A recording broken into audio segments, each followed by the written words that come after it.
So it's a little bit hard for somebody like me. I was born in 1989.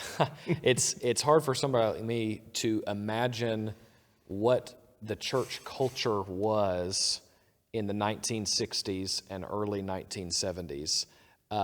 You've already said your church was only reading out of the King James Bible, and and that's hard for me to understand because I was born after, after that kind of era. Yeah. So can both of you describe what the church culture was in that time period when it was released, but also what the church music of the Baptist church was like? What kind of world did Celebrate Life enter into? I'll just make one comment because I don't have a lot to add to that question because I was so sheltered in that time period. I was kind of in a time capsule where not much happened in our little congregation. But an example, when I was, 15, we formed there was a woman who moved to our community, formed a little youth choir in our church for a small period of time. So we had this, we thought, brilliant idea that we would syncopate Brethren We Have Met to Worship. And we would sing, Brethren we have met to worship and adore the... And so we did this just little unison thing with Brethren We've Met to Worship.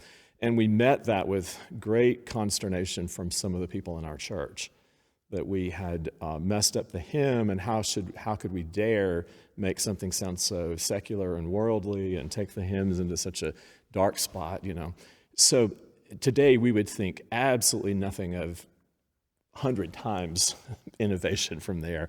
And yet at that time, about 75, that was just so new and different. So churches were just very hymnal bound, anthem bound, tradition bound.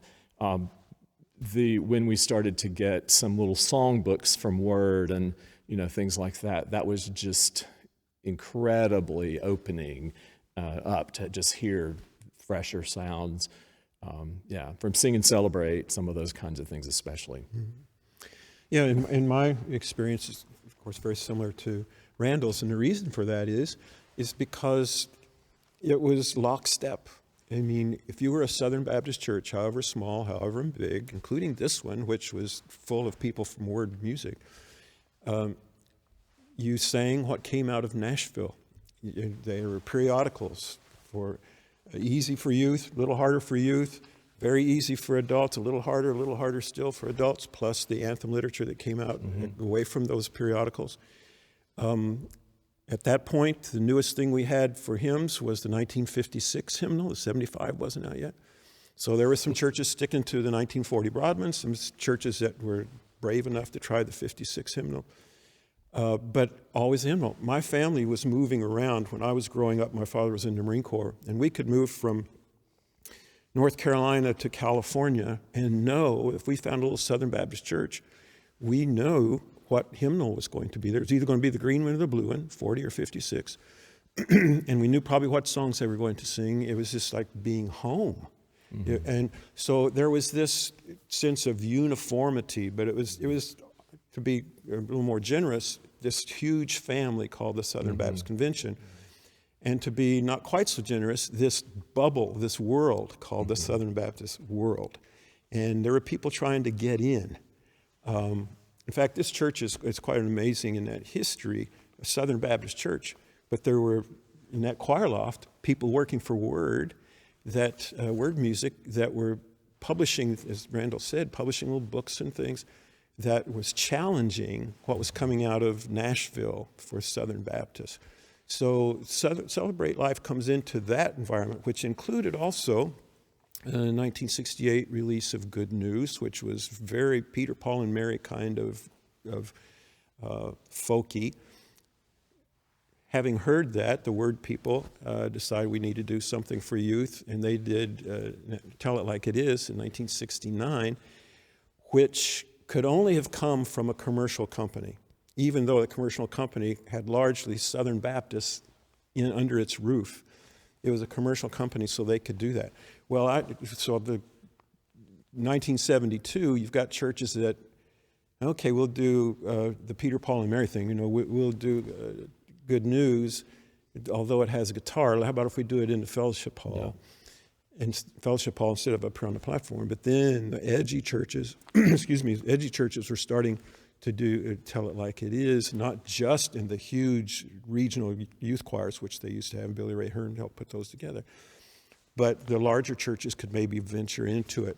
But it was still edgy. It was still tell it like it is was very Broadway oriented in its choreography and what the music suggested. The other was very Peter, Paul, and Mary, which was anti-war. So what do you want to do, an anti-war musical or a Broadway musical? Well, a lot of churches say we don't want to do either of those. We dare not. Plop down into that comes comes Celebrate Life with, like we already said, it can be done in the choir loft if that's what you need to get it done, or it can be done here on the platform, or it can be done in the fellowship hall, and each of those is a different gradation of edginess. So that's kind of part of it. But I would say that Celebrate Life was the classier, more upscale. It had a little bit of a posture. You know, it wasn't the oratorio of that genre, but it had, it was a dressier kind of posture. Yeah. It even looked the cover looked that, and all. And so it was the higher level. If you've done all these other things, then you could move into Celebrate Life. And I would say, building on what Randall just said, that in a very real sense, Celebrate Life, in my opinion, redeemed the youth musical for the Southern Baptists. They didn't want to do Peter, Paul, and Mary because that was anti-war. They didn't want to necessarily but they did want to do it. They just couldn't tell anybody, tell it like it is, because that was too Broadway-ish, too dancey. And here comes Celebrate Life, and it redeems the whole genre. Oh, we can participate in youth musical now and not be either one of those anti-things. We can be pro-gospel with this, and it redeemed the whole thing.